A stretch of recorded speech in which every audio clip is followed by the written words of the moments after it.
Nem todos os cantos mais escuros e estranhos do universo estão em alguma distante galáxia, a milhões de anos-luz de distância. Na verdade, o mais misterioso desses lugares escuros está bem aqui na Terra. Um lugar sem luz solar, uma pressão esmagadora e temperaturas quase congelantes. Não é o deserto desolado que se poderia esperar. É, ao invés disso, povoado por uma enorme variedade de vida que toma forma de maneiras que nossas mentes terrestres mal podem compreender.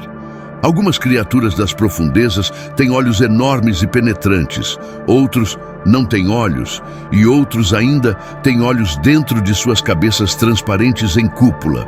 Outros brilham para a defesa ou brilham para a predação, e a essas profundezas, onde a fotossíntese não pode ocorrer, a cadeia alimentar se torna um pouco imprevisível. Algumas criaturas normalmente classificadas como filtradoras até evoluíram para se tornar improváveis e aterrorizantes carnívoros. Outros se tornam predadores tão eficazes que suas bocas são maiores do que o restante de todo o seu corpo, ou têm dentes que perfuram a escuridão em todas as direções. Do etéreo ao assustador, o mar escuro contém um mundo de adaptações que desafiam a imaginação. E quanto mais profundo você vai, mais assustador parece ficar. O que há exatamente sobre o mar profundo e escuro que cria algumas das criaturas mais selvagens já descobertas? Há uma razão para não conseguirmos deixar de achá-las arrepiantemente assustadoras. A camada mais superficial do mar profundo é o mesopelágico, também conhecido como zona crepuscular, e se estende de 200 metros a 1000 metros. Um pouco de luz ainda penetra a essas profundidades, mas não muito. A primeira cor a desaparecer é o vermelho, porque tem o comprimento de onda mais longo e a menor energia do espectro visível. Muitas criaturas que passam tempo na zona crepuscular usam isso a seu favor, evoluindo para serem tons de vermelho que os tornam praticamente invisíveis nessas profundezas. Este é o caso da lula vampira. Pegando um vislumbre dela nas luzes de um submersível, você pode entender por que ela recebeu um nome tão assustador. Em cima de sua pele vermelha, ela tem olhos enormes que parecem brilhar e protuberâncias espinhosas de seus tentáculos que dão a ela uma aparência muito mais assustadora do que os cefalópodes de águas mais rasas. Mas assim como sua cor vermelha parece estranha para nós, mas tem um propósito evolutivo vital, também suas outras características sinistras. Apesar de seu nome assustador, a espécie lula vampira não são, na verdade, caçadores sedentos por sangue. Ao contrário de quase todos os outros cefalópodes, esta criatura é um detrívorro. Sua principal fonte de alimento é obtida da neve marinha. A neve marinha é matéria particulada que escorre de mais alto no oceano e é feita de crustáceos em decomposição, zooplâncton, larvas de diatomáceas e matéria fecal. A lula vampira tem 4 pares de braços com tentáculos semelhantes a dedos, chamados de ciri, mais 2 longos filamentos retráteis. Ele fica praticamente imóvel em profundidades de 600 a 900 metros, coletando lentamente neve marinha em seus filamentos cobertos de muco e sorvendo-a. Os cientistas ficaram surpresos ao descobrir que a neve marinha tem um valor nutricional bastante alto, mas a lula vampira ainda não tem muita energia para gastar. Elas sobrevivem graças a terem um metabolismo suprimido, muito menor do que qualquer outro cefalópode de tamanho comparável. Mas à medida que você desce mais fundo, os cefalópodes se tornam ainda mais aterrorizantes. O gênero Magnapina, ou a lula de barbatana grande, é considerado o gênero de lula, que ocorre em profundidades mais profundas, com avistamentos a até 6.212 metros. Isso torna a lula de barbatana grande a única lula conhecida a ocupar a zona radal, a região mais profunda do oceano. Seus braços e tentáculos podem ter até 8 metros de comprimento e geralmente são mantidos em ângulos desconcertantes. A lula se dando a aparência de ter cotovelos e seu manto translúcido e brilhante fazem com que as criaturas pareçam completamente extraterrestres. Pouco se sabe sobre o comportamento alimentar dessas lulas. Os cientistas especularam que elas podem usar seus longos braços arrastando-os ao longo do fundo do mar e pegando qualquer organismo comestível que puderem.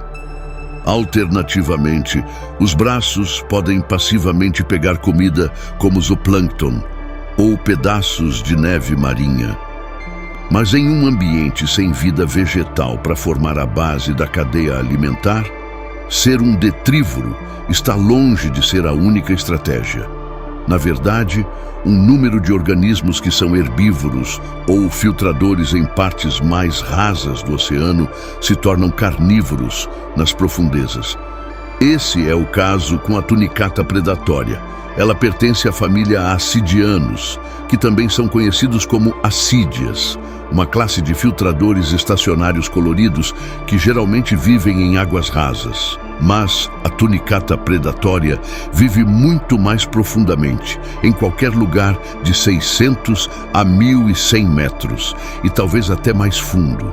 Essas tunicatas são talvez menos aterrorizantes do que a lula de barbatana grande, mas tão estranhas. Elas se parecem quase como um boneco de meia sem olhos, com a boca aberta. Mas esse design estranho tem um propósito importante para ajudá-las a capturar presas, como pequenos invertebrados e crustáceos. Nadam por elas, às vezes derivam para a boca aberta da tunicata predatória. Essa boca se fecha rapidamente, prendendo assim sua presa, enfrentando uma morte lenta pela digestão.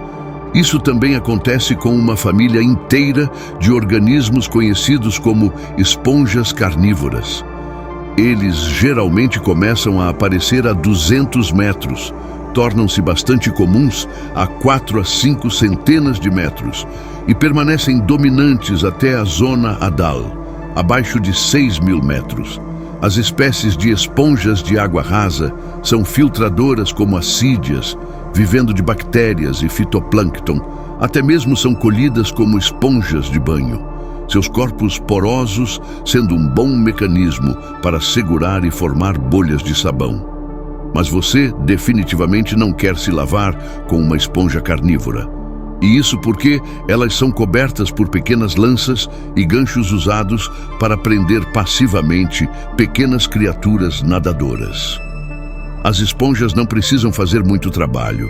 Seja a esponja harpa, com suas longas fileiras de espinhos, ou a esponja árvore de ping-pong, com suas esferas bulbosas, esses organismos estacionários são predadores altamente eficazes. Eles apenas esperam que as correntes oceânicas varram criaturas em seus espinhos, e então eles se banqueteiam. Apesar dessa abundância de carnívoros passivos, há muitos caçadores no mar profundo também. Um exemplo impressionante é a enguia de boca grande, encontrada em profundidades superiores a 1.800 metros na zona da meia-noite. Sua boca é maior do que o resto de todo o seu corpo e é frouxamente articulada, para que ela possa engolir animais muito maiores do que ela. Suas proporções podem ser desconcertantes, mas em um ambiente com alimento limitado, ser capaz de se alimentar de uma refeição maciça quando tiver a chance é crucial. Sua boca enorme também pode ser usada para parecer intimidadora ao inflar-se em um grau hilário. Mas talvez o mais infame entre os caçadores do mar profundo seja o peixe-ogro, a maioria dos quais vive abaixo de 300 metros. Mas alguns podem ser encontrados até a zona abissopelágica, até 6.000 metros. Existem centenas de espécies que se enquadram no termo genérico de peixe-ogro, que vem da maneira como geralmente caçam, com uma isca presa à cabeça para atrair presas. Isso é composto por um ilício. a espinha dorsal modificada que age como uma vara de pescar, e um esca, a isca de pesca bioluminescente e bulbosa, que obtém seu brilho de bactérias simbióticas.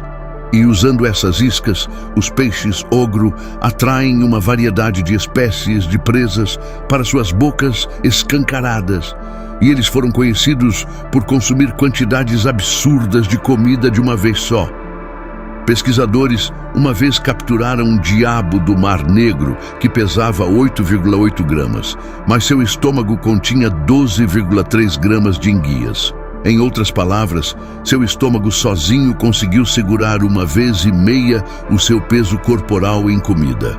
Para ser capaz de consumir o que quer que encontrem, os peixes ogro têm mandíbulas altamente flexíveis e geralmente têm dentes que apontam para dentro, o que significa que sempre que prendem sua presa, há pouca chance de a criatura escapar. E assim como a enguia de boca grande, sua estratégia de se empanturrar sempre que puderem conseguir uma refeição é uma grande vantagem em um ambiente onde o alimento é escasso. Enquanto algumas criaturas usam bioluminescência para a predação, outras a usam para se disfarçar, uma estratégia chamada contra-iluminação. As luzes em suas barrigas ajudam a obscurecer seu contorno contra os pequenos pontos de luz vindos de cima.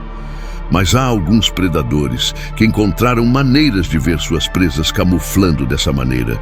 E talvez o mais incrível deles seja o Macropena microstoma, ou o peixe barilai do Pacífico, indiscutivelmente o peixe com a aparência mais louca em todo o oceano. Esses peixes têm olhos tubulares enormes que são direcionados para cima, permitindo-lhes ver presas nadando acima. E esses olhos são envolvidos dentro de suas cabeças fechadas por um escudo transparente. Sua visão é tão boa que eles podem não apenas identificar os contornos de suas presas, mesmo que estejam usando bioluminescência, mas também calcular a profundidade em que estão nadando e, portanto, sua distância deles. Mas, inicialmente, os cientistas estavam confusos sobre como poderia caçar efetivamente quando sua pequena boca aponta em uma direção diferente de seus olhos. Eles não seriam capazes de manter os olhos na presa enquanto movem a boca para comê-la. Mas os cientistas ficaram chocados ao descobrir que os olhos podem rolar para frente e ver através da frente de suas cabeças, bem como o topo, para um arco máximo de 75 graus. Para comparação, os humanos só podem mover nossos olhos cerca de 45 graus no máximo. Para nós, fazer o que o peixe barilai faz, essencialmente, seria capaz de olhar diretamente para cima.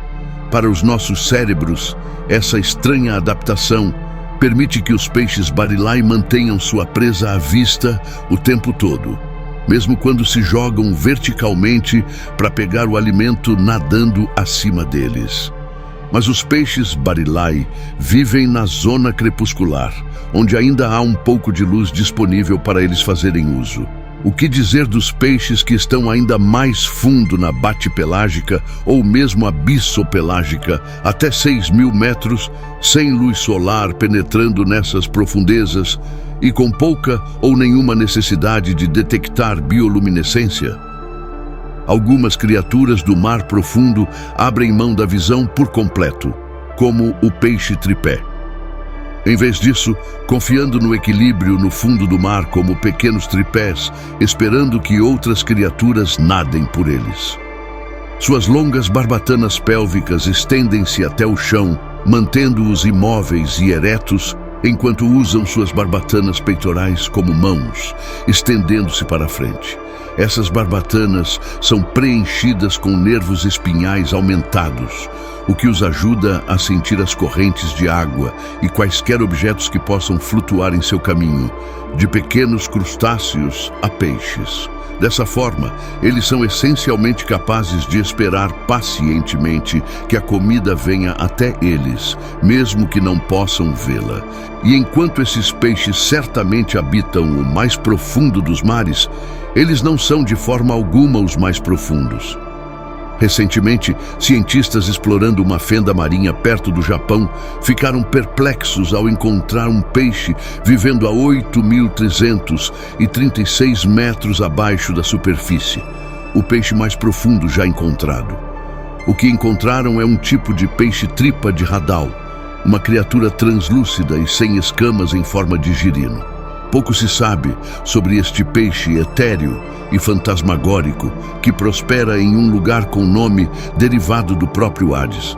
Não se pode negar que as criaturas que vivem nessas profundezas parecem personagens dos cantos mais escuros de nossa imaginação. E ainda assim, cada adaptação estranha é algo criado por milhões de anos de evolução para viver em um ambiente tão incomum. Não é difícil ver por que essas criaturas do mar profundo provocam sentimentos assustadores em nós.